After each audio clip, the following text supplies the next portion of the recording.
Voilà, messieurs, bonsoir. Merci d'être avec nous dans cette édition, la première de ce lundi 18 avril 2011. Une édition que nous ouvrons par la visite du Premier ministre à Boké. Mohamed Saïd Fofana s'est rendu à Malapouya où il a invité les populations à travailler pour la paix et l'unité nationale. Le compte rendu de la visite avec un commentaire de Hadi Kamara.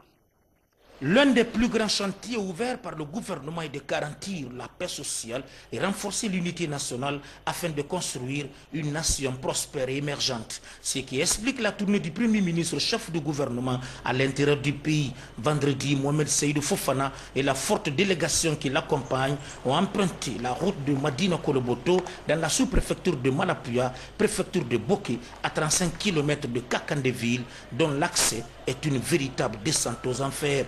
En dépit de ces difficultés, le Premier ministre Fofana est venu porter le message de paix et d'unité nationale à la population de Malapouya. C'est dans une liesse populaire que les sages, les notabilités et les femmes de Madina Koloboto sont sortis massivement pour accueillir cette délégation gouvernementale conduite par le Premier ministre. Ce village qui a vu naître le secrétaire général aux affaires religieuses, Elhaj Abdullah Djassi, est fortement acquis à la cause du professeur Alpha Condé, président de la République. Une cause noble et exprimée ici par le sous-préfet de Malapouya. Nous vous déclarons avec joie que Malapouya adhère totalement au programme du gouvernement du professeur Alpha Condé. Et prie le tout-puissant Allah l'aide à réaliser le programme de développement socio-économique de notre pays tant entendu par la population guinéenne. Malapouya est un autre grenier dans la région de Boké qui produit des tubercules et des céréales dont l'écoulement est difficile compte tenu de l'état de la route, situation qui interpelle le gouvernement malgré le contexte économique particulièrement difficile. Touché par les différentes difficultés auxquelles sont confrontées les populations de Malapouya, le Premier ministre a promis au nom du professeur Alpha Condé d'envoyer 20 tonnes de ciment et plus de 200 feuilles de tôle pour la construction d'une infrastructure à caractère social avant d'inviter les uns et les autres à l'entente et au travail.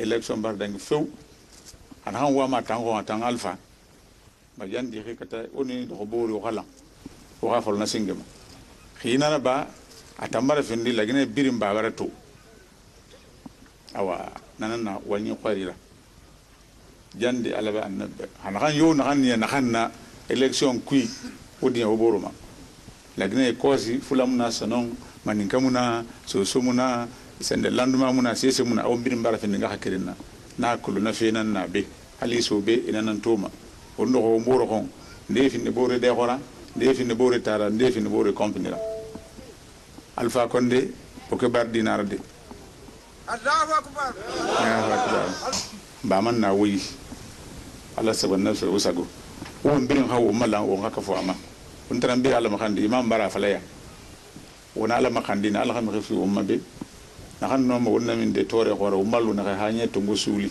no kasab ko won sa indépendance to amuna na ben sana farma wa temunde ala tan wali na hango nanan naba. Après Malapouya, cap sur Sangaredi où les populations étaient massivement mobilisées pour accueillir le chef du gouvernement et sa suite au centre culturel.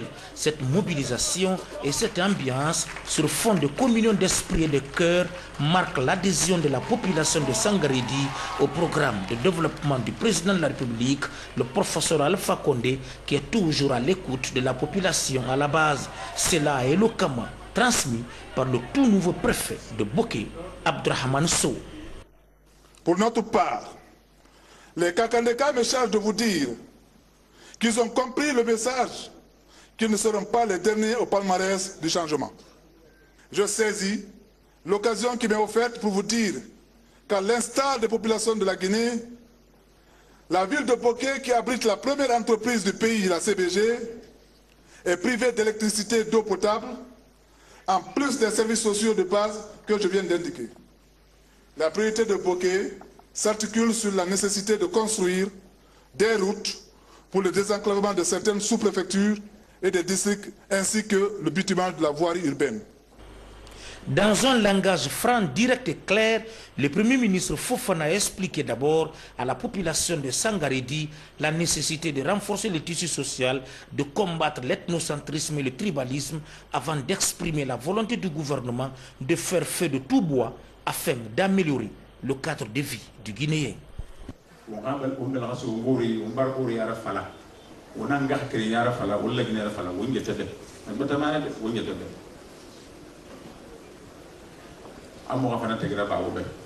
Attends, professeur Alpha. Ana wama tampon. Itobata awuta ba ka fini mangera ala bara regira ma. Ba ka katane fa ka kafama ala ko legni biri ya harfin da boro. Inga kene dino mangaya so de ha mangaya sa ba ita mu teje so to ala ma regira. De ba ni ama kolo umbar ki kirin. Umu boro kolo ko ala fi ga heri mu naji. أنا ننفع القرآن كأنها أو عسى أن تحبوا شيئا فهو شر لكم. أنا قايل لي ما فين رفعت تام يفعل لي هيري وما كوي. أنا ما فين فن أنا على ياهم ما يفعل لي هيري أنا ننكوي. على تام ولينا نن. من غيا أنا أنت ناس ولا ما فيه. أنا وهم من هم ناس الناس. ما هو قتيل وهو وين سافي وين جتما. لكن بيل داكوسي بيل فا اتاجي سو هيري فين مانغي بارا دو مانغي كيري خانا هانتين ابارجي دودي خانا هموتين ابارجي دودي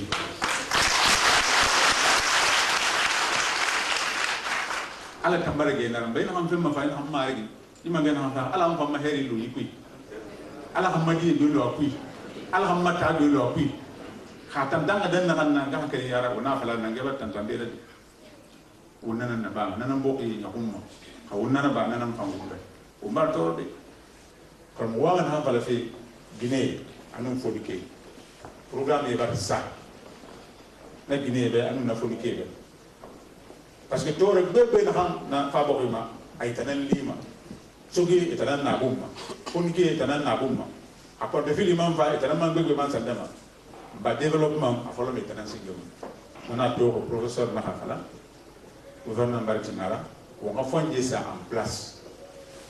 Guinée B, à nous fournir 20 milliards à Folénar, à nous 10 milliards pour les jeunes. On a dit ça, même début, les rétines, les projets B là-bas. En ce moment, il y a des idées. Au organisme coopératif, parce qu'on a des idées dans la langue. Parce que bon, nous banque dans Walfi, madame, à la setting, à faire mener équipé et à outiller. ala ko i pré na kayiti biri na langa xano soto de parce que tore c'est mona tore la fo hali wali mona na ya no ma bari so de na handu tore fo le na men nan donc gine na kay na be anu fo ke na kay na be amu han na bule wa ma ngi fama fala de afrique de bokra wali wala mo yalla ne fa na o war na fan to télévision alati o ma préfet ba o ma gouverneur ba o biri convoquer j'ai ma cancan tam no xal na crédit engrais na xena fa fe tel fe bama ko warato ka gouvernement ka bi wo ngi wala sa nyato bo sa xambe la guinée mo engrais sa to alo mo fa na masadra 40,000 tonnes d'engrais 20,000 nana singe fa fe fa mané yi taxul bi a birim sofi ana so cancan arsiga ministre ya xalate birim te mané cancan to ou bien tina ministre na choisir nous gouvernons, nous préfets, nous avons convoqué, nous services agricoles encadrés, et SIGA, et cette donna, et Itabo. Armée Baraboto est à disposition à nos sociétés, à nos unions de transporteurs, à la copine. À travers ce discours rassurant, plein d'enseignements et de conseils, on doit comprendre aisément que le gouvernement guinéen encourage le travail bien fait et condamne tout manquement aux valeurs démocratiques. Les activités de la première dame de la République, Madame Djené Kondi, a reçu en audience le représentant par intérim de l'UNFPA en Guinée. La première dame de la République a aussi été sacrée ambassadeur de bonne volonté du CRIP en Afrique. Adama Magasuba, commentaire. Le Centre régional pour l'eau potable et l'assainissement CREPA a élevé la première dame de la République au rang d'ambassadeur de bonne volonté pour l'Afrique. CREPA, une institution inter-État qui évolue dans 17 pays en Afrique de l'Ouest et du Centre et qui, selon les recommandations du Conseil des ministres tenu à Ouaga en juillet 2010, ambitionne couvrir les 53 pays de l'Afrique durant le quinquennat du nouveau directeur général, le Sénégalais Idrissa Doucouré. Le CREPA aura désormais pour ambassadeur Mme Guéné Condé, première dame de Guinée. Elle aura pour tâche de faire le plaidoyer et d'agir partout où c'est possible, en particulier auprès de ses pairs premières dames, afin que les questions d'eau et d'assainissement soient davantage prises en compte dans les actions caritatives. Mme Guéné Condé doit appuyer fortement la proposition des bonnes pratiques en matière d'hygiène à travers la sensibilisation. Une cérémonie qui a mobilisé des membres du gouvernement, des hauts cadres du ministère de l'Énergie et de l'Environnement. En recevant ce soir la première dame de Guinée, nous recevons une dame engagée sur les questions de développement. Une dame qui, dès le début de l'arrivée historique au pouvoir du professeur Alpha Condé, n'a ménagé aucun effort pour promouvoir l'assainissement, particulièrement dans la ville de Conakry. Le CREPA, fidèle, a décidé de relever le défi en accompagnant les États membres dans la formulation et la traduction en actions concrètes sur le terrain des orientations politiques et stratégiques de ces pays membres. Voilà pourquoi l'institution vient d'achever le processus d'élaboration de son plan stratégique pour les 5 prochaines années. Son ambition, c'est de positionner le CREPA comme l'institution panafricaine leader sur les questions d'accès à l'eau potable et à l'assainissement, une institution de référence et de l'innovation. Je vais à présent vous remettre votre diplôme en vous renouvelant tous mes vœux de succès pour vous et de la communauté africaine en général. Merci. Le ministre d'État chargé de l'énergie et de l'environnement a mis l'eau visée par le gouvernement guinéen à l'horizon 2015. Papakoli Kourouma a demandé à chaque parti de pleinement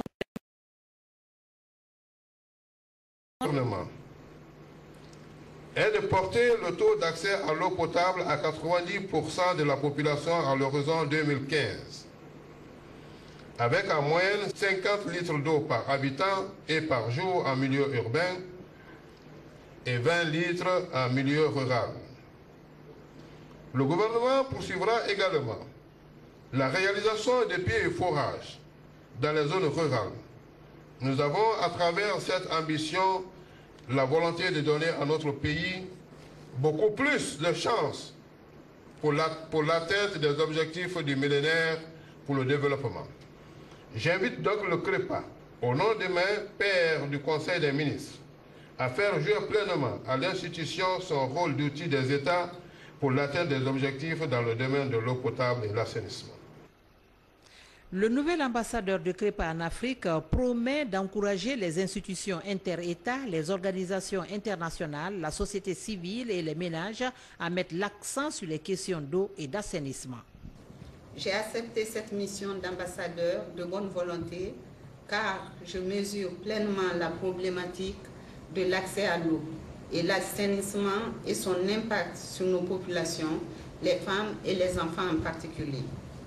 Aujourd'hui, la situation de l'accès à l'eau potable et l'assainissement sur le continent africain en général et dans notre pays en particulier est très préoccupante.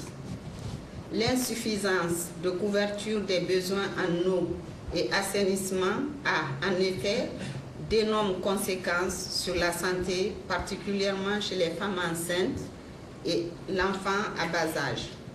D'autre part, les maladies liées à l'eau et à l'assainissement aggravent la malnutrition et retardent le développement de l'enfant, avec pour conséquence la baisse du taux de fréquentation de l'école et les résultats scolaires.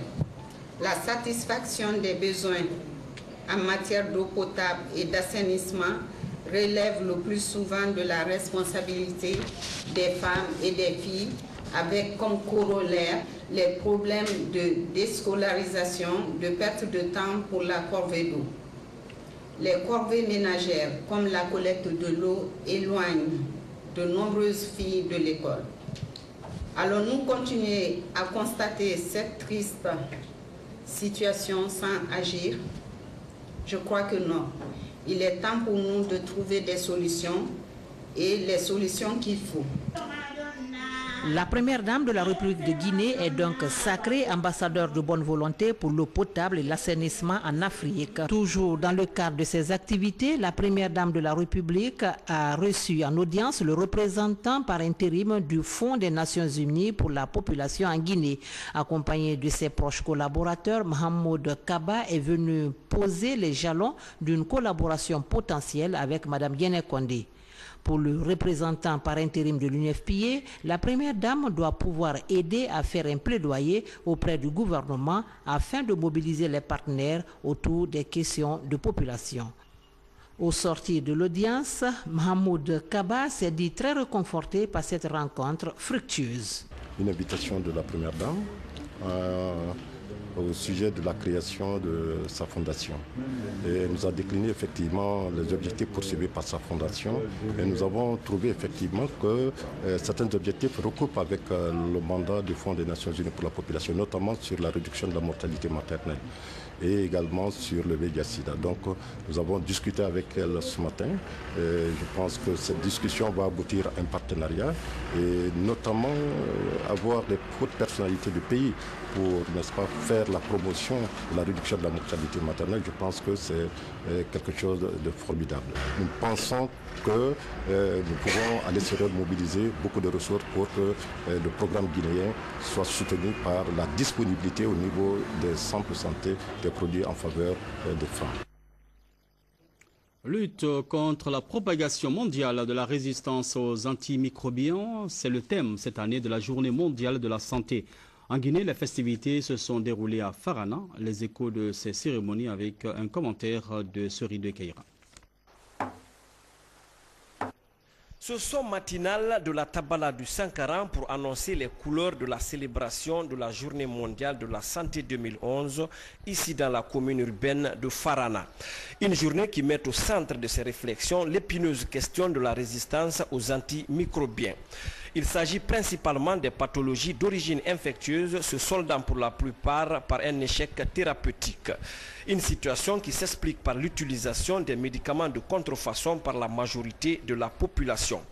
Face à la propagation mondiale du phénomène de la résistance aux antimicrobiens, les autorités sanitaires, en comptant sur l'appui des partenaires, sont résolument engagées pour la réglementation des prescriptions médicales en luttant contre l'utilisation abusive des antibiotiques et antimicrobiens, l'automédication, la vente illicite de médicaments et autres pratiques illégales. Un idéal qui ne peut être atteint sans l'intervention effective des communautés dans la promotion de la santé. La détermination dans ce combat trouvait également son sens dans ses présentations essentiellement axées sur les conséquences des médicaments de contrefaçon, mais aussi par des scénettes sur la vente illicite ainsi que leur utilisation abusive. Le couronnement de la célébration de cette journée a été marqué par ces démonstrations authentiques du terroir, signe de la réjouissance des populations du Sankaran à abriter ces festivités.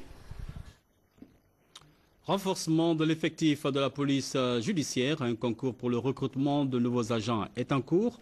Le besoin est de 150 agents, au moins 1500 agents de la gendarmerie départementale se sont présentés à ce concours. Le commentaire de Tchernosman Diallo. Ils sont 1500 gendarmes à affronter les épreuves du concours de recrutement des officiers de police judiciaire. Parmi eux, 150 seront retenus au terme du concours. C'est un concours qui s'inscrit dans la politique de spécialisation des forces de défense et de sécurité. À l'issue de l'examen, les gendarmes retenus deviendront des officiers de police judiciaire.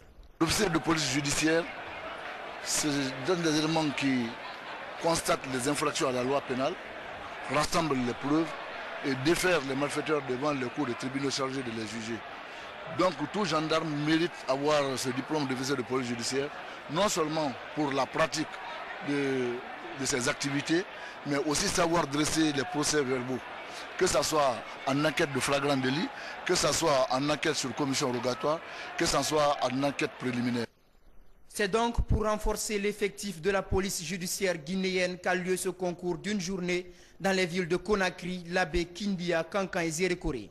Les candidats ont eu à préciser le rôle des différents tribunaux et définir les notions de crime et de vol, entre autres. Des sujets devant permettre l'évaluation des connaissances dans le secteur de la justice. La première phase de la préparation, enfin de la formation d'officiers de police judiciaire. Ce concours donc, sera suivi d'une formation de 3 mois, conduite à la fois par les gendarmes, les cadres de la gendarmerie guinéenne et des experts français également. Au regard de ce concours, la stratégie des responsables de la gendarmerie apparaît clairement, celle de valoriser les compétences et distinguer les meilleurs pour la construction d'un état de droit. Musique urbaine avec l'organisation du Festival international de la musique dénommé Manifeste. La 3e édition de ce festival a été une grande réussite. Des groupes de rap, de reggae, de la Guinée et d'autres pays ont pris part à cette rencontre qui s'est déroulée au Centre culturel franco-guinéen. Le commentaire de ça, Martin Fancina de nous. Certes, l'image qu'on s'est fait d'eux ne leur ressemble pas. Les jeunes artistes guinéens du hip-hop, du rap et du reggae se retrouvent à nouveau pour véhiculer les messages de paix et d'éducation. Avec l'encadrement de la maison de production et de management, Benedi Record, ils ont eu l'occasion de partager l'espace culturel avec quelques figures emblématiques étrangères du hip-hop et du rap. C'est lors du Festival international de la musique urbaine Manifeste. L'objectif, c'est de promouvoir les jeunes talents sur le plan international et faire connaître nos artistes présents en Guinée et faire des échanges culturels. Avec les journalistes des médias publics et privés de la télévision Trace, Benedi Record et ses partenaires techniques et financiers ont échangé sur les exploits de la structure et les avantages de ce festival. L'initiative a été saluée par les artistes. C'est l'occasion encore rêvée pour nous de mettre en exergue nos talents, de parler de la musique urbaine, de parler de son évolution, de présenter les nouveaux talents, de voir comment est-ce que les jeunes se sont organisés. Comment est-ce que le Benedi Record fait la découverte de talents? Ce festival est Manifeste a plein d'importance encore. Pourquoi? Parce que là, c'est un brassage culturel. Nous avons des artistes qui viennent de Paris, de Guadeloupe, partout, un peu partout. Tenu du 11 au 17 avril 2011, l'organisation de ces festivals témoigne de la volonté de Benedi Record de contribuer à l'épanouissement de la culture guinéenne. Une rencontre sur la problématique du système éducatif s'est tenue à l'INRAP à Dunkerque.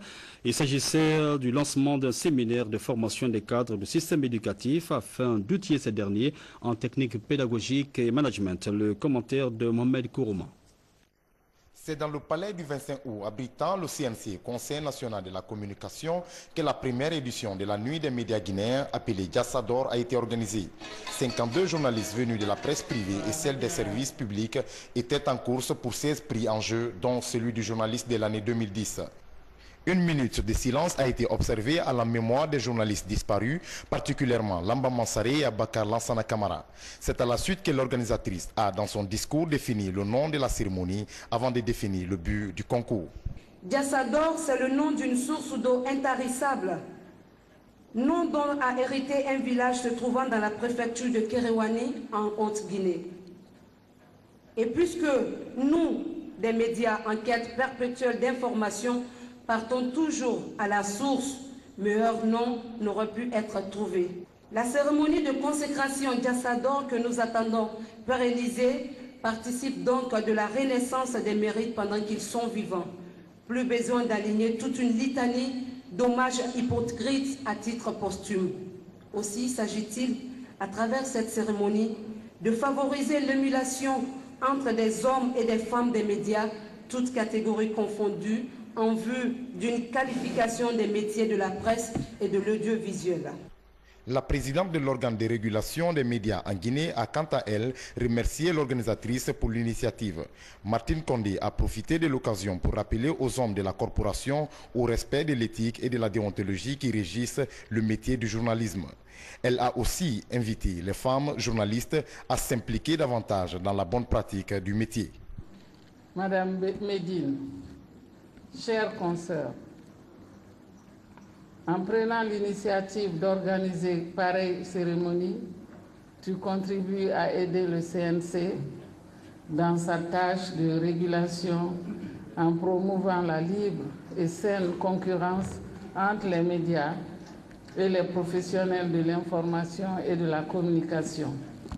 Après avoir décerné des satisfecits aux nominés, les membres du jury ont procédé à la remise des prix aux lauréats du concours qui n'ont pas caché leurs sentiments. Je tiens à remercier mon maître Sékou Madi Traoré qui m'a appris à faire ce métier. Je suis vraiment content. Je remercie mon père et ma maman et toute ma famille et les amis qui m'ont cru dans ce boulot.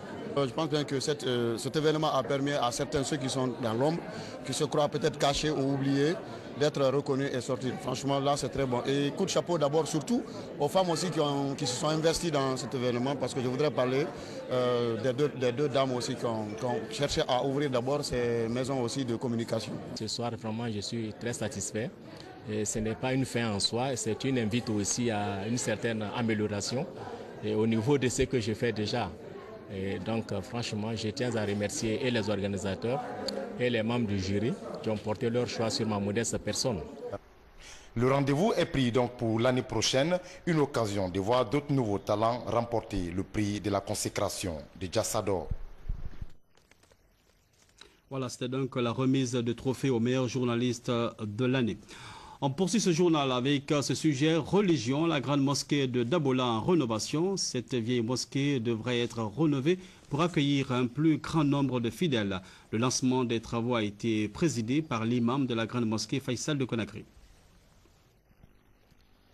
La ville de Dabola, sous les pieds de Mont-Saint-Cérier à quelques 450 km de Conakry, ce vendredi 15 avril, c'était la pose de la première pierre des travaux de rénovation de la mosquée centrale de Dabola. Cette cérémonie a regroupé les fils ressortissants et résidents de Dabola, ainsi que parents et autorités religieuses de la préfecture.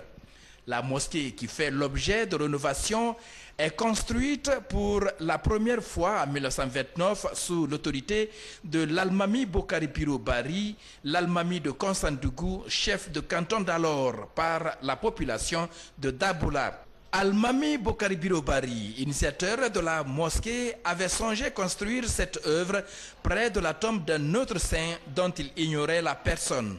Ils se sont rendus compte que, 80 ans après, Mohamedou Al-Kabir, le fils aîné du grand cheikh Karamokouba de Touba, était enterré sur le lieu même où la mosquée a été construite. Ce premier édifice, construit en 1929 par l'Almami Bokar Biro, avec la participation de toutes les composantes ethniques d'alors, a aujourd'hui 84 ans d'existence et ne répond plus aux critères d'une mosquée moderne qu'ambitionnent les sages musulmans de Dabola.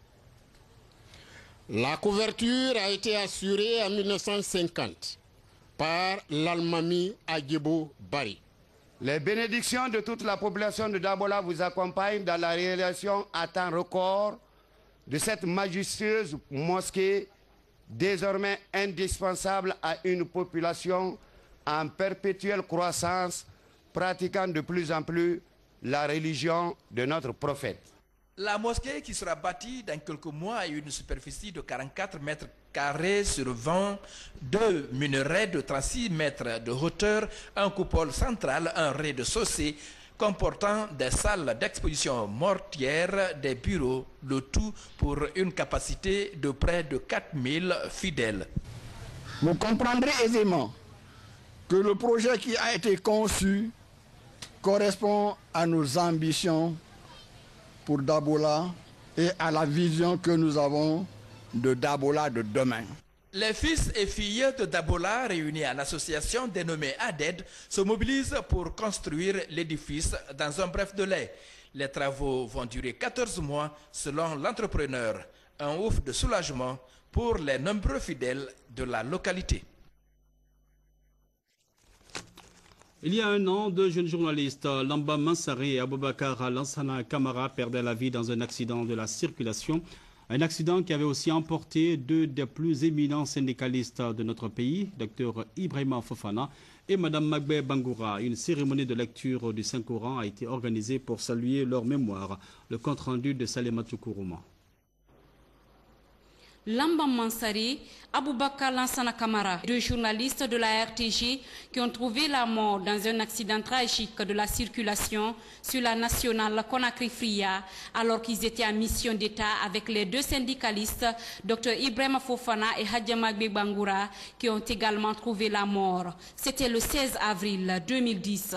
C'est pour donc marquer l'an 1 de leur disparition que autorités, parents, amis et collaborateurs de ces martyrs se sont mobilisés ce samedi autour d'une cérémonie de lecture du Saint-Coran. Tenue dans l'enceinte de la RTG Koloma, tous ont prié et ont confié l'âme des défunts à Dieu. Une manière pour eux d'immortaliser Lamba Mansari et Aboubakar Kamara, rappelés à Dieu à la fleur de l'âge. Pour dire à ces jeunes et dire à leurs compagnons qui sont restés vivants, c'est pour perpétuer la pierre qu'ils ont posée à l'édification d'une nouvelle démocratie. Parce qu'ils sont morts au champ d'honneur, ils sont morts au cours d'un accident de circulation ici, à mission commandée. C'est pour dire à tous qui sont là et aux autres qu'on ne peut pas oublier quelqu'un qui est mort sur le champ d'honneur, l'arme au poing. Et je prie Allah le Tout-Puissant qu'il les accueille dans son paradis. Ces deux collaborateurs, unis par le travail et la mort, étaient avant tout des frères d'une même famille. Ce que le commun des mortels ne sait pas, c'est que Aboubakar Lansana est effectivement un des petits-fils de la grand-mère de Lamba, ce qui surprendrait beaucoup de gens.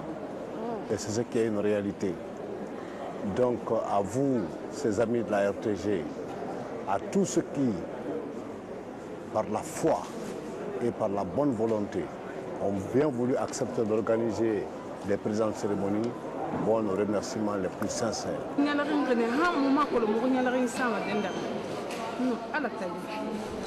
Je suis très contente de cette cérémonie de lecture du Saint-Coran. Nous vous souhaitons tout le bonheur du monde. Comme on le voit, les collaborateurs de Lamba Mansari de la télévision nationale et ceux de Aboubakar Lansana Kamara de la radio se souviennent encore de ces deux combattants. La famille syndicaliste s'est aussi mobilisée le vendredi à la mosquée Faisal pour une lecture du Saint-Coran. Les collaborateurs de Dr Ibrahima Fofana et Hadja Magbe Bangoura se souviennent encore de ces deux martyrs qui se sont toujours battus pour le bien-être des Guinéens. Que l'âme des journalistes et des syndicalistes repose en paix. Le Bembeya Jazz National, sacré meilleur orchestre africain des 50 dernières années à Bamako, au Mali. Le Bembeya a reçu le Tamani d'or à cet effet. Et c'est dans ce sens que je reçois sur ce plateau Mohamed Ashken Kaba, membre fondateur du Bembeya. Monsieur Kaba, bonsoir. Bonsoir. Merci d'avoir accepté d'être avec nous sur ce plateau. Alors, être sacré meilleur orchestre africain depuis l'indépendance, devant des orchestres comme OK Jazz du Zaïre ou comme le Baobab de Dakar. Tout à fait. Il y a de quoi être fier. Oui. Mais pourquoi le Bembeya Jazz National?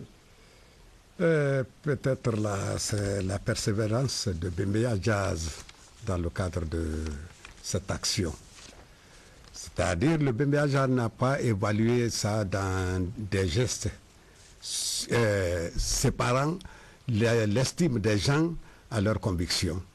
C'est dire simplement que nous avons tenu à faire de la musique notre profession et pour égayer, nous égayer nous-mêmes et égayer ceux-là qui nous écoutent et qui nous rencontrent. Et vous vous amusiez Tout à fait, nous avons pris la musique comme un élément de distraction.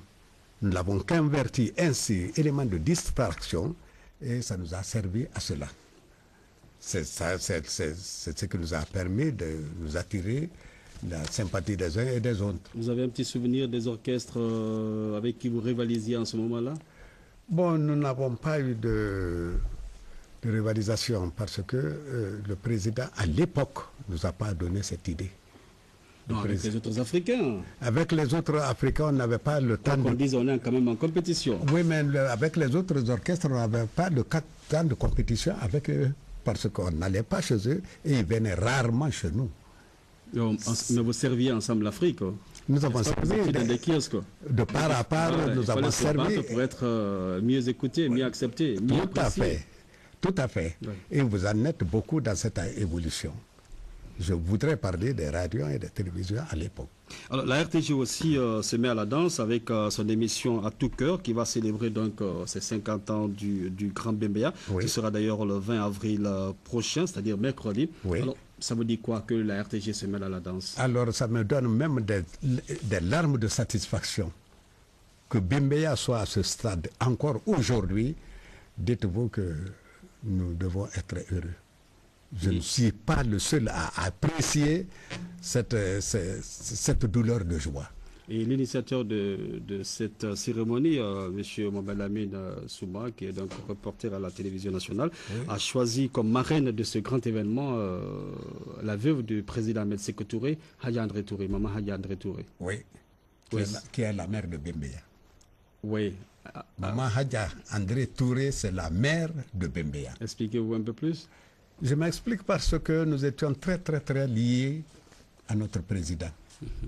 Parce que dans une certaine méthode, dans une certaine manière, il n'y a pas une formation guinéenne à l'époque qui était Kélétigui, qui était Bala, et qui étaient les Amazones, la garde républicaine.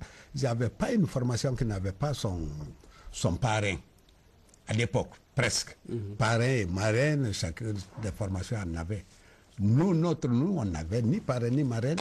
Nous étions pas hébétés à l'époque, mais nous venons du village, de Veila. Alors c'est là où nous étions négligés un peu et nous n'avons qu'un seul conseiller qui était le président Ahmed Sékou Touré. Alors, Monsieur Kaba, vous êtes aujourd'hui le doyen ou l'un des doyens de la musique guinéenne. Quel regard, en quelques mois, quel regard vous avez aujourd'hui sur la pratique musicale dans notre pays? Quel regard vous avez? La Guinée, dans ce domaine encore,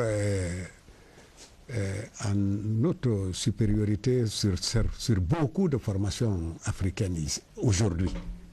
C'est maintenant que nous réalisons ce que la musique était hier, que nous avons négligé plus ou moins, mais aujourd'hui, c'est la distinction humaine dans les coopérations. Bon, on ne vous a pas très bien compris, hein? Oui. Qu'est-ce que vous voulez dire? Je voudrais dire que la musique aujourd'hui est une valeur humaine, une valeur de présentation, une valeur de distinction. C'est-à-dire qu'aujourd'hui, on ne fait pas que s'amuser. Non. On cherche à y vivre, à en vivre. À en vivre, voilà. Exactement. Doyen Cheikh Kaba, merci d'avoir accepté de venir sur ce plateau. Oui. Voilà, c'est la fin de cette édition. Madame, Messieurs, le rappel des titres. Le président de la République a félicité le Syli national des minimes qui prend part au tournoi mondial prévu en France. Oui. Et puis la première dame de la République, sacrée ambassadeur de bonne volonté du CRIPA en Afrique. Tout de suite après ce JT, vous suivrez la rediffusion de la rencontre du chef de l'État avec les syndicalistes. Bonsoir, à bientôt, Inch'Allah.